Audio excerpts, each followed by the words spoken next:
Thanks, Amit. Good morning or good afternoon to everyone. And see, when we started our tenure 2 years back, it was in the middle of the pandemic, and we still had the overhang of what happened, especially on the Nirav Modi, Gitanjali, and the overhang of even Suraj, when it came to bankers, government, all the agencies, especially customs, and I would say a global image. So one of the first things that we took up when we started the new tenure was to improve the image of the industry. I would say that was the number one broad arcing goal. And at the end of 2 years, I think it's a little bit of satisfaction that I have that we've achieved that on many fronts. That today the image of the industry is in a much more positive light globally and in India, with government, with bankers, with all the various stakeholders that the industry has to interact with. And that's what we really focused on. So what did we do? We first started with rebranding GJEPC and to give it a version 2.0. The old logo was also great, but we transformed our image because we wanted to give a new younger look to council and the industry. So that's I would say the first thing that we undertook is how do we transform how we are perceived as an industry by the world at large. Besides that, when I started, we were in the COVID, the first lockdown, and fortunately or unfortunately, that's what I got as chairman, and we tried to make the best of it. So when we started, the first thing we had to do was rally the whole, and it was a crisis. People in the industry were extremely worried. Who will buy diamonds? Who will buy gold? What will happen to people were keeping their factories and stores open, paying salaries. So they were burning their capital, and they were extremely worried about their inventory, the future. So one of the first things which council took leadership role in was to get the industry together, have a lot of debate on what is it that we could do as an industry to protect the industry, protect the jobs of all our employees, and make sure that the dream, the diamond dream, continues. And I'm very proud to say that whether it was the entire industry, manufacturers, small, medium, large in Surat, in Mumbai, traders, and even the miners, we all came together and we did this rough moratorium on imports. And that really helped the industry, that as soon as things bounced back, there were no inventory losses. Demand was at an all-time high last Christmas. And prices of diamonds went up. Everyone was able to save their companies, the jobs of their employees, and not only save, but practically I think everyone had probably one of the best years of their life in terms of business. So that was one good achievement, I think, right at the start of the term. Besides that, we've created this portal called marketdiamonds.com, and this will be a portal on which everyone can transact, have their entire inventory online. So council will be playing an instrumental role on that. We've made council membership mandatory for issuing KP certificates with the support of the Commerce Ministry. Now how will that help? That will help in one, making sure that since we do a very strict KYC on all our members, it will ensure that there are no fly-by-night operators, at least on the rough diamond business, and it will make sure that council is doing a very thorough KYC on everyone who imports roughs into this country. Besides that, obviously we collect this ad valorem on every import of rough, which helps with promoting diamonds, being a very active part of Natural Diamond Council. And Natural Diamond Council has done a phenomenal job of marketing diamonds, I would say, last year and this year, a total new campaign, and they're ensuring that the natural diamond dream stays relevant to the millennials. And council is playing a very active role with them on this front. The trade had a large challenge on input credit on GST. Consolidated, it was more than a few hundred crores that the trade has an input credit which they were not able to avail due to the high charges on certification and exports being GST free.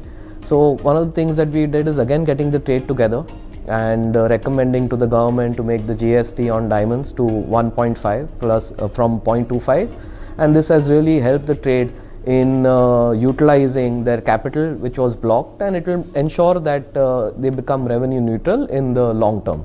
So that's one of the other initiatives which GJEPC was very instrumental in doing.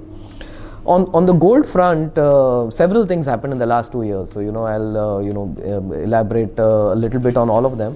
One is hallmarking became mandatory in our country. So hallmarking is mandatory in countries like China, in many countries across the world.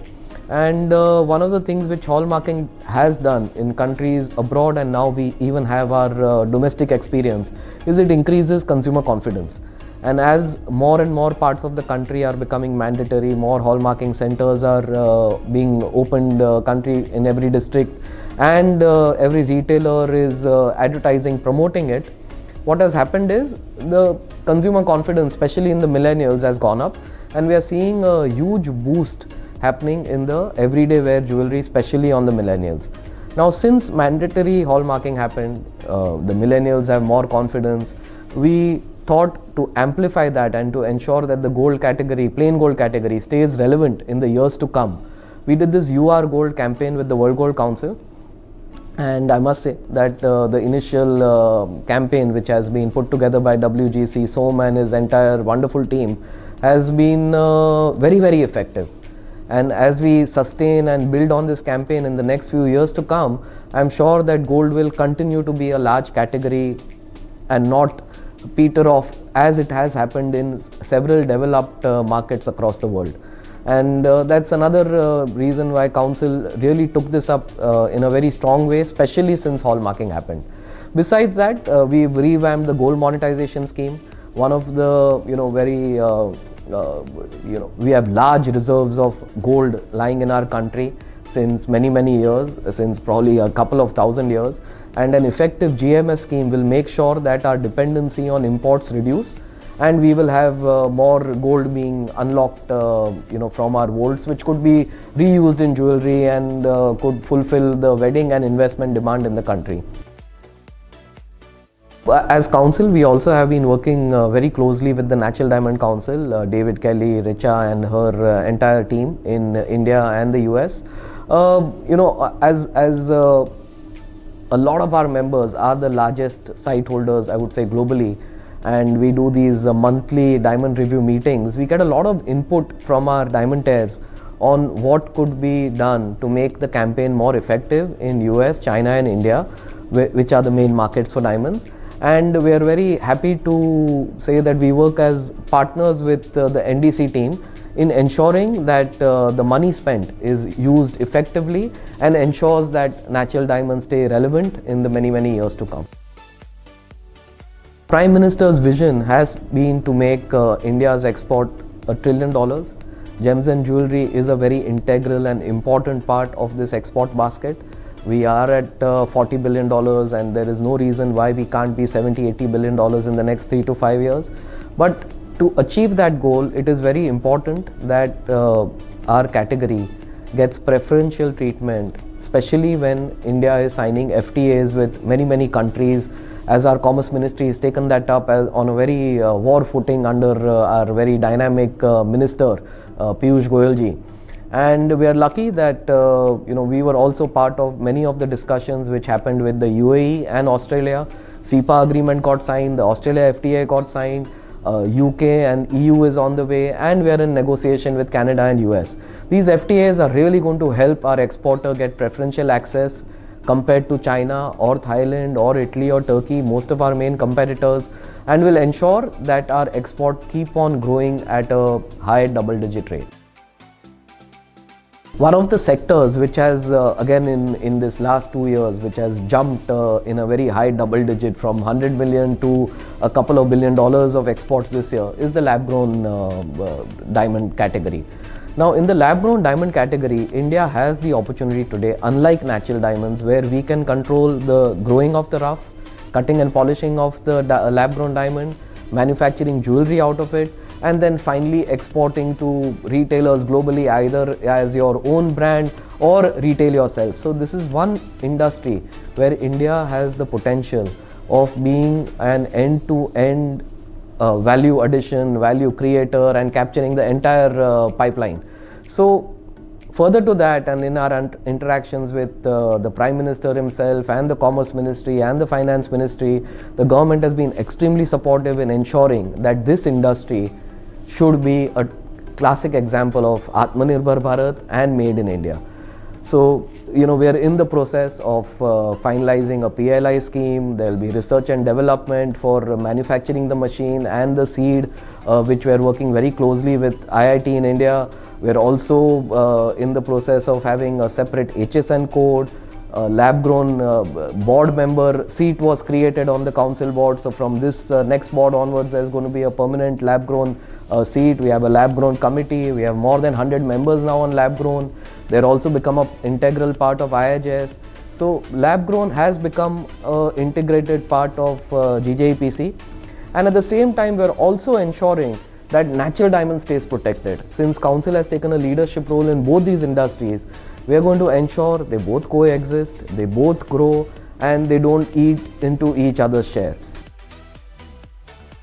A lot of millennials have joined our industry, and one of the key businesses which every youngster today in India wants to build is a direct-to-consumer, D2C as they say, business. For them to build that business, we need a robust e-commerce ecosystem. Now, we've been working on the e-commerce policy very closely with the government, and the FM announced it in the budget this year. The e-commerce policy came out last month. As we go along, it's only going to get better and stronger and easier, and this will really help our next gen to build D2C businesses where they can be manufacturing or trading in jewelry in any place in the country today, and could be shipping to nearly 200 countries globally in a very cost-effective way. They could be shipping through marketplaces, they could be shipping directly to the consumer. This e-commerce policy is going to transform our industry in the next few years. So SEZ's, the first policy came when, there was Prime Minister Manmohan Singh, and that happened in 91. And now we are in 22, and in all these years we've not really had a version 2.0 of the SEZ Act. Now finally that has happened, the Desh Bill as it's called, and it's in Parliament right now. It should become an act in the next few months to come. This will completely transform the SEZs as we know them. They will become, it's basically 3 E's, economic, employment, enclaves. And the dream of the Prime Minister is to make sure that these 500 SEZs that we have in the country today, which are 500 out of the 5,000 globally, become huge manufacturing centers, not only for MNCs, large Indian companies, but many even MSMEs. And this will really help because land will be at a reasonable rate, electricity will be at a reasonable rate, you'll get labor at a very cost-effective rate. They're all very strategically located across the country, and you'll also be able to export and sell domestically through the same factory. So this is really going to transform the SEZs as we know them. Further to the Desh Bill, we were fortunate to get the Commerce Minister and the Commerce Secretary and our Under Secretary, Joint Secretaries to our SEZ in Mumbai. And when they visited, they were very, I would say, generous and appreciative of our idea of rebooting the entire SEZ. So we have a budget of close to 200 crores to renovate the whole of SEEPs, and that will really help in us becoming a global world-class infrastructure. Besides that, the Commerce Minister has also approved a mega CFC. So there's a budget of close to 70 crores to build a mega CFC. Now, a mega CFC will typically work where every large unit obviously has access to the best tech in the world, but there are hundreds of units who are not having access to very higher end 3D printers or 3D refining processes, or processes like I would say CNC, platinum casting. There are various very higher end processes which cost a lot in tech. This mega CFC will make sure that technology and cutting edge innovation is available to all our MSMEs, all at a very cost effective rate. This will make sure that the entire industry gets uplifted in making quality which is globally acceptable, designs which are with cutting edge tech, and will also make sure that in this particular field, India takes a leadership position compared to any other manufacturing center in the world. So India and UAE strategically have always been very close partners. Our exports, $10 billion are routed through Dubai. Dubai is also a huge hub for importing rough diamonds, because a lot of roughs through Antwerp or even Russia or Africa come to India via Dubai. This CEPA agreement will make sure that it gets cemented further. What we are seeing, at least as Council, and Council for the first time has started an office overseas, so very proud to announce that, and the office opening should happen in September, October. But IJEPC, the center that we've built, will be a large, it's going to be like the special notified zones or a large business center where our exporter can go to Dubai with his goods, keep the goods in the office over there for 2 weeks, 4 weeks, or as he chooses, and can call customers there. So without having the overhead of an office in Dubai, he can explore the export opportunities which the whole GCC and Africa region offer to him. So CEPA agreement will be very instrumental in increasing the number of exporters which are exporting to that region, and will also help us to get into Africa in a big way, which is, say, the next new continent which is emerging as a large market for gems and jewelry. As a strategic move, see, one of the things which Council as its prime role is to increase exports out of India. For increasing exports out of India, we need to do two things. One is increase the number of exporters out of India, and secondly, make sure that more clusters across the country get created for gems and jewelry. As a, I would say, to further that goal, what we've done is, firstly, we now have the first international show which we did in Jaipur, which was an international customers show only. We definitely will be continuing this edition, and like any show in the next few years, it will only get stronger and better in the years to come. Secondly, what we've done is, we've made sure now there are 3 IHSs. So there's a Akshaya Tritiya IHS, there's Signature and Premier. There'll be 3 IHS which cover the broad spectrum of everything that a domestic manufacturer would need to run his factory for 12 months. These 3 shows will make sure that the exporters that we have, and if you've come to the August IHS, they've become, we had close to 50,000 visitors, 2,000 exhibitors. They're probably, IHS has now become one of the largest shows in the world. And we are sure that with the exposure that the domestic manufacturer is getting in these shows, they will get encouraged to become an exporter, which is what Council's role is. So IHS, we have 3 IHSs, we have an international show in Jaipur for the first time, and we'll also be doing various buyer-seller meets in geographies across the world. So we'll be doing we just completed the New York Diamond Week, which went off very successfully, because for the first time we had gemstones in New York. We're going to be doing a Dubai edition. We are planning to do something in Australia. So there's going to be a flurry of activity on the international shows. And of course, IHS is going to continue to be the best and biggest show in the country.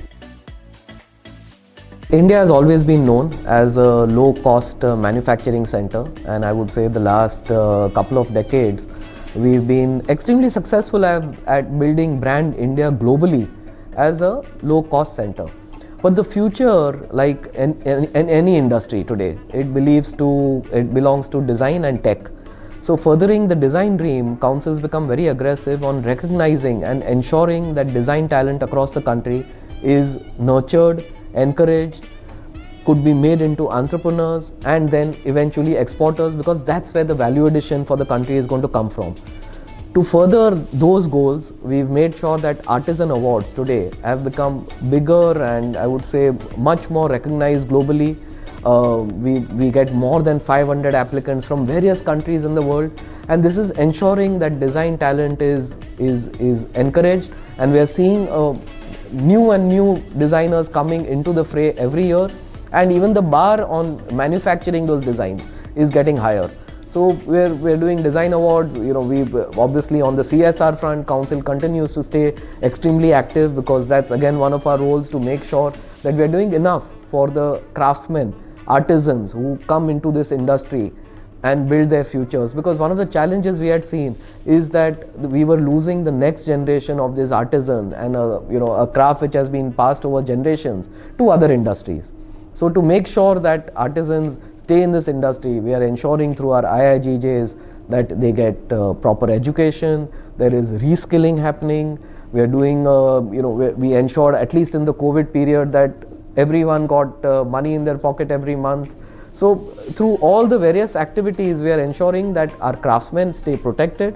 They make the incomes that they are able to make in other industries, and design talent is also encouraged.